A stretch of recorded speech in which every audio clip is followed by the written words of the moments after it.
shaqaalaha ceelasha shidaalka ayaa badda dhexdeeda ku arkay wax aad u yaab badan. You seen something like that before? No. That's new.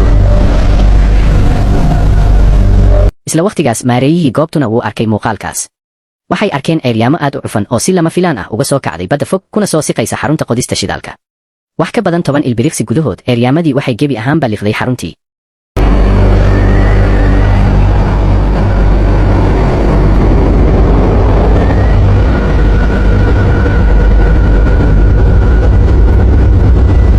laakiin waxa ka sii yaabka badnaa ayaa ahaa in markii ceeryaamadu timid nidaamkii isgaarsiinta ee xarunta uu si kedis ah u shaqayn waayey. maareeyuhu wuxuu mooday in munaaradii signalka ay cilad gashay, markaas ayuu dad u diray inay hubiyaan. buus oo ahaa kii ugu horreeyey ee kor u baxa wuxuu dareemay wax aan caadi ahayn intuusan dusha gaarin. saaxiibkii la socday oo la rabay inuu gadaashiisa ahaado mar dambe muu soo muuqan. agagaarkiisuna si aan caadi ahayn ayuu u aamusnaa, xitaa dabayshii badda lama maqlayn. buus cabsi ayaa gashay, timihiisuna way istaageen. si kastaba ha ahaatee, maadaama uu ku dhowaaday meesha ugu sarraysa wuxuu isku qasbay inuu sii fuulo, laakiin ilbiriqsigii xigay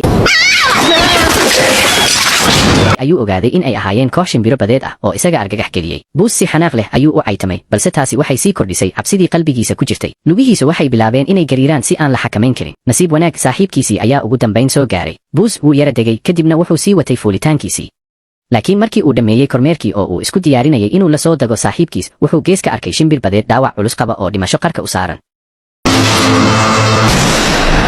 wax yar kadib kooxda caafimaadka ayaa si degdeg ah u timid markii ay maqleen warka. laakiin arrinta yaabka lahayd waxay ahayd in inkastoo buus uu ka soo dhacay meel dhererkeedu yahay 40 mitir kuna dhacay sagxadda birta ah, haddana aanu isla markiiba dhiman. si kastaba xaaladiisu waxay ahayd mid aad u liidata, wuxuuna u ekaa qof geeri uun sugaya, sababtoo ah xarunta ma lahayn qalab qaliin lagu sameeyo, sidoo kalena ma jirin signal lagu waco diyaaradda gurmadka. iyagoo daawanaya nolol dhalinyaro ah oo sii dabar goysa, qof walba murugo ayaa qabatay. laakiin si lama filaan ah, markii aan cidina ag joogin, buus ayaa si kedis ah mar kale u soo toosay. waxay u muuqatay mucjiso dhab ah. maskaxdiisa waxaa ku soo dhacayay muuqaalo kala duwan, dilaacyo ka jira gunta badda, hirar waaweyn oo tsunami ah, iyo marin qarsoodi ah oo aan la garanayn. hase yeeshee, waxyaabaha ugu yaabka badani weli way soo socdeen. sababtoo ah shilka dhacay darteed, maareeyuhu wuxuu qabtay shir degdeg ah oo lagu yeeshay sagxadda sare ee xarunta. laakiin intuusan laba weedhood dhammaystirin, walxo badan oo aan la aqoon ayaa cirka ka bilaabay inay ka soo daataan. markii hore waxay u maleeyeen inuu baraf yahay, balse markii ay gacmahooda ku qabteen waxay ogaadeen inuu ahaa dambas madow oo aan la garanayn waxa uu yahay. qof walba meel ayuu ku hakaday, iyagoo aan wax fikrad ah ka haysan halka dambaskaasi ka yimid. laakiin wax ka sii yaab badnaa ayaa dhacay. buus oo dhowaan geeri qarka u saarnaa ayaa si lama filaan ah awood ugu yeeshay inuu socdo. isagoo wejigiisa cabsi ka muuqato ayuu yidhi, dadkii oo dhan waxay ku mashquulsanaayeen mucjisada buus dib ugu soo noolaaday, sidaas darteed cidina dheg jalaq uma siin hadalkiisa. keliya anna oo ka tirsan kooxda mashruuca ayaa markii dambe wax ka weydiisay. laakiin buus wuxuu horay u iloobay sababta uu ereyadaas u yidhi. waxa uu keliya xusuustay inuu ceeryaanta dusheeda ku arkay wax aad u yaab badan. kadib codad badan oo yaab leh ayaa si xoog ah maskaxdiisa ugu soo dhacay, markaas ayuu miyir beelay. anna aad ayay uga naxday, laakiin dhakhtarku wuxuu u maleeyey in buus uu maskax ahaan isku dhex yaacsan yahay dhaawicii madaxa ka soo gaaray. wuxuu isku dayay inuu siiyo dawo dejisa, balse buus si waali ah ayuu isaga caabiyey. anna ayaa weydiisay waxa uu ula jeedo. buus wuxuu yidhi, waa tsunami aad u weyn. isla markii uu sidaas yidhi, dhakhtarkii ayaa wejigiisu isbeddelay. wuxuu bilaabay inuu ka baqo in laga yaabo buus inuu run sheegayo, laakiin anna arrintaas ma rumaysan. waxay ku dooday in goobta shidaalka laga qodo ay awood u leedahay inay u adkaysato hirar ka weyn kuwii abid laga diiwaangeliyey baddan. su'aasha keliya ee maskaxdeeda ku jirtay waxay ahayd sababta buus si degdeg ah ugu bogsaday. dhakhtarku wax sharaxaad ah ma uusan hayn. waxa uu keliya la yaabay awoodda jidhka aadanaha. laakiin waxyaabaha ka sii yaabka badan weli way soo socdeen. habeenkaas markabka gurmadka ayaa si lama filaan ah nalal ugu diray signalka saldhigga shidaalka. sarkaalka isgaarsiinta ayaa si degdeg ah bannaanka ugu baxay si uu u diiwaangeliyo fariinta. markuu eegay qaabka nalalku u ifayeen, wuxuu tarjumay in markabka gurmadka uu qabay cilad isgaarsiineed, islamarkaana uu codsanayay inuu ku soo dhowaado saldhigga. sarkaalka amniga wuxuu u arkay tani fursad wanaagsan oo daadgurayn ah, maadaama saldhiggu uusan ammaan ahayn mar dambe. laakiin anna way ka hor timid arrintaas. waxay sheegtay inaan weli la hubin inuu jiro khatar dhab ah, iyo in joojinta howlaha ay keeni karto khasaare aan loo baahnayn. maadaama labada dhinacba ay hadalkoodu macquul ahaa, maamulaha wuxuu doortay xal dhexdhexaad ah. wuxuu nalal ugu jawaabay markabka gurmadka isagoo u sheegay inay sugnaadaan oo ay sugaan amarro dheeraad ah. laakiin fariimahaas nalalka ah ee soo noqnoqday waxay cadaab ku noqdeen sarkaalka isgaarsiinta, maadaama uu muddo dheer bannaanka ugu jiray dambaska madow. muddo kadib markii uu dambaska ku jiray, jidhkiisu wuxuu bilaabay inuu si aan caadi ahayn uga falceliyo. kadib markii uu ugu dambayn shaqadiisii dhameeyey, sarkaalka isgaarsiinta wuxuu doonayay inuu ku qubaysto biyo kulul. laakiin markii uu dharkiisa iska bixiyey, dareere madow ayaa jidhkiisa ka soo dhacay. sarkaalkii isagoo argagaxsan ayuu eegay gacantiisa, wuxuuna ogaaday in midabkii taatuuga uu ka sii baxayay maqaarkiisa. markuu cidiyihiisa dhaqayeyna, dhiig ayaa ka bilowday. kadib madax wareer ayaa ku dhacay, waxaana xigay calool xanuun daran ilaa uu dhulka ku dhacay isagoo dhiig ma tegaya. markii shaqaalihii kale heleen neeftu way ka goday. qaybta ugu yaabka badnayd waxay ahayd in baaritaanka meydka lagu ogaaday inuu u dhintay dhiig bax aad u badan, laakiin jirkiisa wax dhaawac weyn ah kama muuqan. sidaas darteed dhakhtarku wuxuu ka shakiyey inuu jiro fayras halis ah. Anna ayaa u muuqatay inay fikrad ka heshay hadalkaas, waxayna si degdeg ah laba qof ugu dirtay shaybaarka kiimikada. waxay sheegtay in markii ay baaritaan ku samaysay dambaskii madow ay ogaatay inuusan dambas caadi ah ahayn, balse uu yahay noole qariib ah oo awood u leh inuu ku milmo dhiigga bini'aadamka. iyadoo ka duulaysa wixii ku dhacay Buus iyo sarkaalka isgaarsiinta, Anna waxay tuhuntay in neefsashada muddada dheer iyo xiriirka uu la yeesho nabarro furan ay sababi karto infection.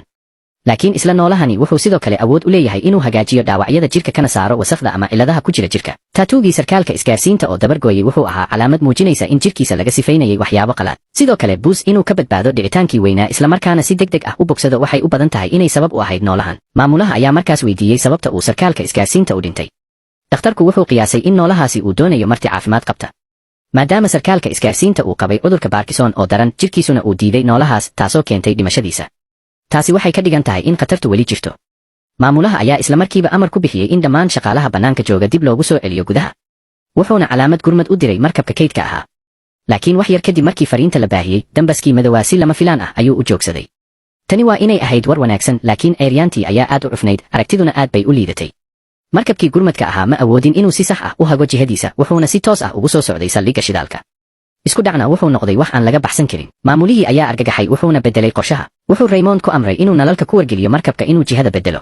isla markaana wuxuu shaqaalaha oo dhan ku amray inay gudaha galaan oo isu diyaariyaan shooga isku dhaca. laakiin shaqaale daaweyn ayaa arkay qof weli taagan qaybta hoose ee saldhigga. inkastoo uu qayliyey marar badan, ninkaas wax jawaab ah kama bixin. sidaas darteed ayuu hoos ugu degay si uu u soo eego, wuxuuna ogaaday inuu yahay Buus oo ay ahayd inuu ku jiro qolka caafimaadka. ninkii waayeelka ahaa wuu yaabay, laakiin wakhti su'aalo lagu weydiiyo ma jirin. wuxuu Buus ku yidhi inuu dhaqso gudaha ugu soo laabto, laakiin Buus wuu diiday. ninkii waayeelka ahaa ma fahmin waxa Buus eegayay. Buus wax jawaab ah ma bixin, wuxuu si aamusan ugu sii jeeday dhulka hoostiisa badda. markaas ayuu odaygii arkay iftiin buluug ah oo ka soo baxaya gunta badda. wuxuu weydiiyey, maxaa halkaas hoose ku jira?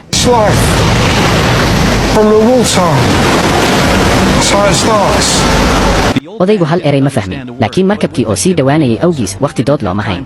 wuxuu isku dayay inuu Buus xoog ku kaxeeyo, balse Buus wuu iska caabiyey. intii ay isjiijiidayeen ayay dagaal bilaabeen. markii sarkaalka amniga yimid, odaygii wuxuu durba bilaabay inuu matagayo biyo badeed, isagoo xanuun la dhacay dhulka ugu dhacay. laakiin Buus wuxuu u dhaqmayay sidii inuusan waxba ogeyn. markii uu arkay markabka oo ku dhow inuu ku dhaco saldhigga, Buus wuxuu si degdeg ah ugu orday jaranjarooyinka. sarkaalka amniga ayaa isku dayay inuu ilaaliyo odayga. nasiib wanaag, markabkii wuxuu ku guulaystay inuu jihada beddelo oo uu ka leexdo saldhigga. dhammaan shaqaalihii waxay si wada jir ah u neefsadeen nafis, laakiin odaygii weli miyir uma soo noqon. maamulihii ayaa si degdeg ah ugu cararay si loo badbaadiyo, balse markii dhakhtarku baaray, wuxuu xaqiijiyey inuu dhintay. dhakhtarku markii hore wuxuu moodayay inuu ku hafatay biyo, laakiin markii uu sarkaalka amniga maqlay inuu dhintay intii uu Buus la dagaalamayay, wejigiisa waxaa ka muuqday argagax. maamulihii ayaa degdeg u weydiiyey waxa khaldan. qof walba madaxaa ka gariiray cabsi. laakiin waxa ka sii xumaa ayaa ahaa in markabkii gurmadka ahaa gebi ahaanba la waayey isagoo aan raad lahayn. iyadoo waddadii ugu dambaysay ee baxsashada ay meesha ka baxday, maamulihii wuxuu isu diyaariyey inay muddo dheer ku xayirmaan saldhigga. laakiin nasiibku weli wuu ku ciyaarayay. subaxdii xigtay, ceeryaantii waxay bilowday inay kala yara furfuranto. laakiin waxa ka soo muuqday halkii ay ceeryaantu ka baxaysay wuxuu ahaa saldhiggii kale ee shidaalka oo gebi ahaanba burburay. qof walba cabsi ayaa sii gashay. waxay ka baqayeen inay iyaguna la kulmaan masiirkaas oo kale. dhanka kale, Raymond wuxuu Buus kula kulmay qolka caafimaadka. sababtoo ah dhimashadii odayga, Raymond wuu ka baqay inuu u dhowaado Buus.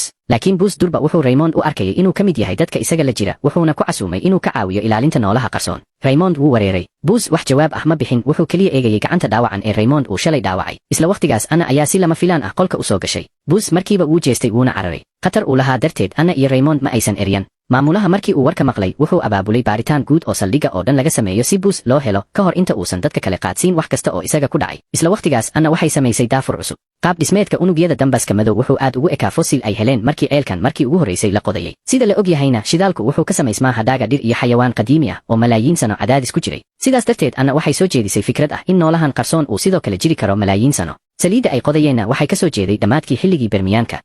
waxayna iyagu ogeyn in aragtidoodaasi dhowaan xaqiiqo noqon doonto.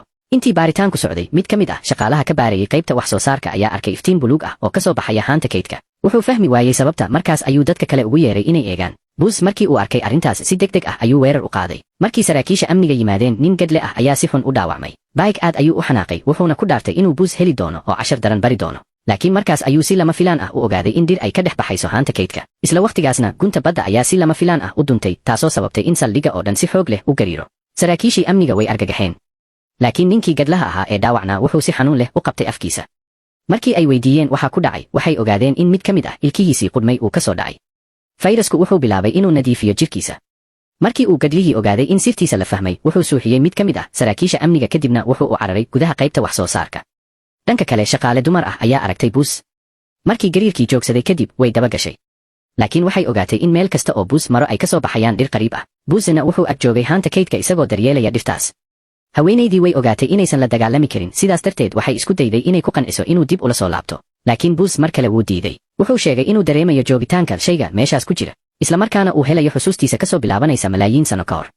laakiin xusuustaas aad bay u badnayd, sidaas darteed si fiican uma sharxi karin. waxa keliya ee uu ogaa waxay ahayd in noolahan qadiimiga ahi ugu dambayn burburin doono saldhigga, dunidana gelin doono mugdi. sidaas darteed wuxuu rumaysnaa inuu waajib ku yahay inuu ilaaliyo. haweenaydii way wareertay. maxaad u ilaalinaysaa wax sidan u khatar badan, ayay weydiisay. laakiin isla markii ay su'aashaas weydiisay, xusuusihii saldhigga shidaalka ayaa mar kale maskaxda buus ku soo qulqulay. wuxuu ku sigtay inuu dhulka ku dhaco. kadib markii uu miyirkiisa soo ceshaday ayuu yidhi inuusan weli si dhab ah u fahmin. waxa keliya ee uu ogaa waxay ahayd in noolahan qadiimiga ahi uu dhimanayo islamarkaana uu u baahan yahay ilaalin. haweenaydii gebi ahaanba way wareertay. isla wakhtigaas ninkii gadlaha ahaa ayaa mar kale ka soo muuqday. wuxuu uga digay inay buus meel kale kaxayso. wejigiisa waxaa ka muuqday nacayb iyo xanaaq qalloocan, wuxuuna isu diyaarinayay inuu iyadana qaadsiiyo. laakiin baayg ayaa wakhtigii saxda ahaa yimid. wuxuu adeegsaday iftiin xoog leh oo cabsi geliyey labadoodii, taasoo badbaadisay haweenaydii. arrintan kadib maamulihii ayaa isla markiiba xiray qaybta wax soo saarka. gunta badda ee hoostaal saldhigga shidaalka badda ku yaalla ayaa si lama filaan ah u kala dilaacday, waxaana ka soo baxay jeexdin buluug dhalaalaysa. jeexdintaas si xawaare leh ayay u sii fiday, daqiiqada gudahoodna waxaa gunta badda ka samaysmay qaab weyn oo wareegsan oo cabsi leh. shaqaalihii ku xanibnaa saldhigga markii ay arkeen muuqaalkaas, dhammaantood waxay ka shakiyeen inuu yahay buulkii noolaha qadiimiga ahaa. markii ay aragtay koral ka soo jeeda xilligii bermiyaanka oo weli gudaha ka karkaraya, anna waxay tidhi, maamulihii wuxuu ka baqay inay kiciyaan noolahaas, wuxuuna si degdeg ah ugu sheegay howlwadeenka inuu robodka si taxadar leh uga dulmariyo giraantaas buluugga ah. waxay go'aansadeen inay marka hore xiraan madaxa ceelka shidaalka kadibna qorshe kale sameeyaan. iyadoo giraanta buluugga ah ka dhigatay raadraac, anna waxay baaritaan ka samaysay kaydka shirkadda shidaalka, waxayna heshay dukumenti lagu magacaabo Sea Monster Project. laakiin maxay shirkad shidaal uga samayn lahayd cilmi baaris ku saabsan bahalo badeed? anna waxay dareentay in wax walba ay aad uga qaldan yihiin, sidaas darteed waxay go'aansatay inay furto faylka oo ay eegto. laakiin si ay ula yaabto, inkastoo ay ahayd madaxa mashruuca, haddana looma oggolayn inay gasho xogtaas. intaa waxaa dheer, isgaarsiintii way gonayd, sidaas darteed ma aysan la xiriiri karin shirkadda. iyadoo aan xal kale haysan, anna waxay isku dayday erayo sir ah oo kale. laakiin si lama filaan ah ayay u heshay warqado ay ka buuxaan sawiro giraanno wareegsan. anna markiiba waxay dareentay in arrintu khaldan tahay, sababtoo ah tani waxay ahayd miiska saaxiibkeed Raymond. markii Raymond si qarsoodi ah u sawirayay giraannadan, iyadu weli ma aysan arkin giraanta ku taal gunta badda. sidaas darteed waxay si cad u fahamtay in Raymond laga yaabo inuu qaaday fayraska noolaha qadiimiga ah. laakiin anna ma aysan doonayn inay gunaanad degdeg ah ka gaarto sawir keliya. sidaas darteed waxay go'aansatay inay Raymond hesho oo si toos ah u weydiiso. laakiin si ay ula yaabto, gurigiisa mar hore ayuu madhnaa, waxaana yaalay oo keliya warqad sagootin ah. anna markiiba way fahamtay in Raymond uu ka tegay meesha sababtoo ah wuxuu ka baqayay inuu iyada qaadsiiyo cudurka. sidaas darteed si degdeg ah ayay dibadda ugu carartay si ay u raadiso. laakiin Raymond mar hore ayuu go'aankiisa qaatay, wuxuuna si toos ah ugu galay aagga cudurku haleelay. dhakhtarkii la socday ma ogeyn sababta uu sidaas u samaynayo, sidaas darteed iyaduna way daba carartay si ay uga joojiso inuu wax waali ah sameeyo. laakiin isla markii ay gudaha gashay, waxay aragtay wax aan la rumaysan karin. gudaha xaruntii birta ka samaysnayd waxaa ka baxay dhir cagaaran oo aan hore loo arag, meel kastana way qarisay. waxay u ekaatay kayn qadiimi ah. waxaa hawada isku urursanayay dhibco iftiin buluug ah oo aan tiro lahayn, dhammaantoodna waxay ku soo ururayeen caloosha dhakhtarada oo 2 bilood uur lahayd. inkasta oo aysan ogeyn waxa dhibcahaasi doonayeen, haddana waxay dareemaysay inaysan wax dhib ah wadin. anna oo wax yar kadib timid ayaa si buuxda ula yaabtay muuqaalkaas. markii ay aragtay dhibcaha iftiinka oo sii badanaya, ayay miyirsatay oo si degdeg ah dhakhtarkii uga soo jiiday aagga cudurka. laakiin ka hor intaysan neefsan, markab ayaa ku soo dhowaaday saldhigga. qof walba wuxuu mooday inay timid kooxdii gurmadka, waxayna si farxad leh u bilaabeen inay alaabtooda xirxirtaan si ay uga baxaan meesha. laakiin buus oo ku jiray aagga cudurka ayaa dareemay khatar soo socota. isla wakhtigaas shaqaalihii isu diyaarinayay daadguraynta waxay ogaadeen inaysan ahayn koox gurmad ah, balse ay yihiin doomaha badbaadada ee saldhig kale oo shidaal. qof walba niyad jab ayuu dareemay, laakiin sababo bani'aadamnimo darteed waxay go'aansadeen inay dadkaas soo dhoweeyaan. si kastaba ha ahaatee, ninkii buurna ee ugu horreeyey ee ka soo degay wuxuu u dhaqmay si kibir badan. kuma uusan ekaan qof mahadnaqaya, xitaa wuxuu si amar ah anna ugu yidhi inay geyso qolka maamulka. anna markay aragtay inuu doonayo inuu iska dhigo madax, si adag ayay u diiday. laakiin ninkii buurna markiiba wuxuu tusay kaarkiisa aqoonsiga, darajadiisuna waxay ahayd mid aad uga sarraysa anna. sidaas darteed anna wax kale ma aysan samayn karin oo aan ka ahayn inay u hoggaansanto. laakiin waxa aysan filayn waxay ahayd in amarkii ugu horreeyey ee uu bixiyo kadib markii uu maamulka la wareegay uu noqdo in shaqaalaha dib loogu diro aagga cudurka si loo sii wado soo saarista shidaalka. Maamulaha dabcan wuu diiday inuu khatar geliyo nolosha shaqaalaha, wuxuuna codsiga ku diiday sababo amni awgood. Ninkii buurna wax kale ma uusan samayn karin oo aan ka ahayn inuu ogolaado, maadaama arrinta khatarta iyo badbaadadu ay ahayd mid cad. Laakiin maamulaha wuxuu bilaabay inuu ka shakiyo ujeedada dhabta ah ee ninkaas. Si kastaba ha ahaatee, maadaama go'aanka ugu dambeeya uu isaga gacantiisa ku jiray, kama baqayn inuu ninkaasi dhibaato abuuro. Dhanka kale, cilmi baaristii Anna ee giraanta waxay horseeday daafur cusub. Kadib tijaabooyin badan oo ay samaysay, waxay ogaatay in giraanadani aad ugu eg yihiin giraanada geedaha laga arko marka jirida la gooyo. Sidaas darteed waxay soo gabagabaysay in giraanadani ay yihiin habka noolaha qadiimiga ahi wakhtiga ugu diiwaangeliyo. 5 giraan ee gudaha ku jira waxay u dhigmeen 5tii dabargo ee waaweynaa ee taariikhda dhulka soo maray. Giraanta bannaan ee daloolka lehna waxay matalaysay dabargo holokoonka ee weli dhicin. Marka farqigaasi xirmo, dhammaan nolosha dhulka saaran way dabargoy doontaa, xilli cusubna wuu bilaaban doonaa. Taasi waxay ka dhiganayd in noolahan qadiimiga ahi uu u muuqdo mid sabab u noqon doona dabargo aadanaha. Maamulaha markii uu arrintan maqlay aad ayuu u argagaxay, laakiin ma jirin wax uu ku joojin karo. Ninkii buurna markaas ayuu helay fursaddii uu sugayay, wuxuuna ugu dambayn shaaca ka qaaday ujeedadiisa dhabta ah. Wuxuu meesha u yimid inuu sun gaas ah ku duro badda si uu u dilo noolayaashan qadiimiga ah uguna badbaadiyo dunida. Sababta uu halkaas ugu xanibnaadayna waxay ahayd in isku daygii uu ka sameeyey saldhig kale oo shidaal uu fashilmay. Inkasta oo uu sidaas sheegay, haddana maamulaha weli wuu ka shakiyey. Sababtoo ah shirkad shidaal ma jirin sabab ay baniaadamka u badbaadiso. Ninka buuran wuxuu ogaaday inuusan mar dambe runta qarin karin, markaas ayuu wax walba sheegay. Shirkaddu waxay hore uga warqabtay makhluuqan markii ay bilaabayeen qodista baddan. Makhluuqyadani waxay khatar weyn ku ahaayeen shidaalka. Xitaa haddii wax yar oo ka mid ahi galaan kaydka shidaalka, waxay shidaalka oo dhan dib ugu bedeli karaan walxo dabiici ah, taasoo ka dhigaysa ceelka shidaalka mid gebi ahaanba burbura. Markii uu taas maqlay, maamuluhu ugu dambayn wuu fahmay. Makhluuqaadkani waxay carqalad ku ahaayeen faa'iidada shirkadda, sidaas darteed shirkaddu waxay rabtay in la dabargooyo. Laakiin maamuluhu arrintaas wuxuu u arkay mid ceeb ah. Weerarkii hore ee shirkaddu qaaday wuxuu kiciyey oo ka caraysiiyey makhluuqa qadiimiga ah, kaasoo hadda u muuqday inuu doonayo dabargoo baniaadamka. Maamuluhu si aan raalli ka ahayn ayuu u aqbalay qorshaha ninka buuran, balse Anna si adag ayay uga hortimid. Waxay sheegtay in ninkaasi hore u fashilmay, makhluuqa qadiimiga ahna uusan si fudud u dhiman doonin. Haddii mar kale la weeraro, waxay sii kordhin doontaa xanaaqiisa. Kaaliyaha ayaa ku raacay Anna, sidaas darteed maamuluhu wuxuu go'aansaday inay marka hore isku dayaan wadahadal nabadeed. Wuxuu Raymond oo fayrasku haleelay balse weli miyir qaba ka codsaday inuu ka caawiyo xiriirka makhluuqa. Waxay qorsheeyeen inay weeraraan oo keliya haddii wadahadalku fashilmo. Laakiin intii kooxdaasi baxaysay, ninka buuran wuxuu ka faa'iidaystay madnaanta xarunta maamulka. Wuxuu si qarsoodi ah ula baxay farsamayaqaankii ka baxsaday. Wuxuu geeyey qolka xakamaynta isagoo ku qanciyey in qorshaha nabaddu uu hubaal fashilmi doono. Kadib wuxuu shaaca ka qaaday in shirkaddu hore u sii saadaalisay in makhluuqu jirayo isgaarsiinta, sidaas darteed ay diyaariyeen helikobtar iman doona nus saac gudahood si uu u soo qaado. Sidaas darteed haddii farsamayaqaanku ka caawiyo inuu sunta ku duro badda, isaguna wuu la baxsan doonaa. Farsamayaqaankii cabsida badnaa ugu dambayn si qasab ah ayuu ku aqbalay qorshahaas. Dhanka kale, kooxda maareeyaha waxay gaareen meesha uu Buus joogay. Waxay u sheegeen inay fahmeen inuusan Buus gacanta ugu jirin makhluuqa qadiimiga ah, balse uu isku dayayo inuu ilaaliyo si uu u tuso in biniaadamku nabaddoon yihiin. Laakiin Buus wax jawaab ah ma bixin. Indhihiisa ilmo ayaa ka qubanayay isagoo si aamusan ugu fiirinayay makhluuqa qadiimiga ah. Anna waxay ku boorisay Buus inuu mar kale isku dayo, haddii kale adduunka oo dhan ayaa halaagmi doona. Laakiin Buus mar dambe wax awood ah ma lahayn. Maskaxdiisu way madhnayd, jirkiisuna aad buu u daciifay kadib markii uu isticmaalay awood badan oo maskaxeed. Dhanka kale, qorshihii ninka buuran wuxuu ku dhawaaday inuu guulaysto.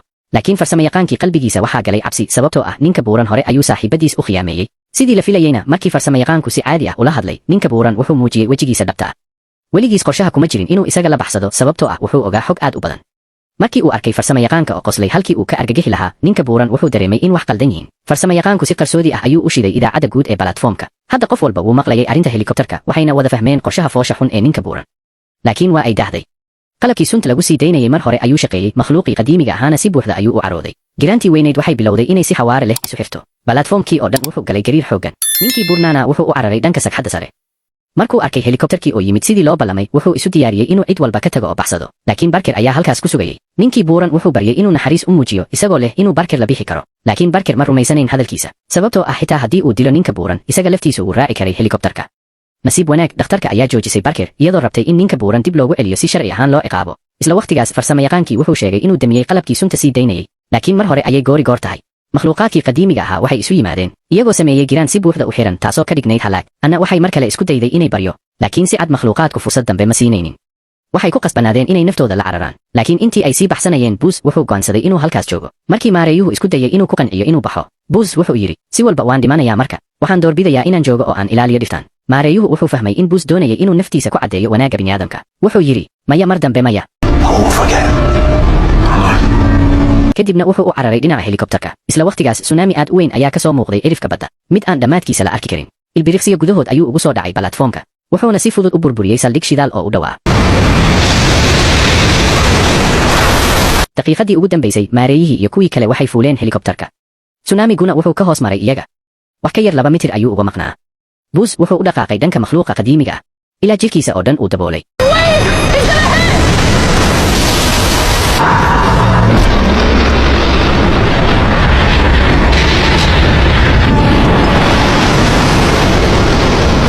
Markii ay arkeen sida fudud ee platformka loo baabi'iyey, qof walba wuxuu dareemay cabsi dhab ah markii ugu horeysay.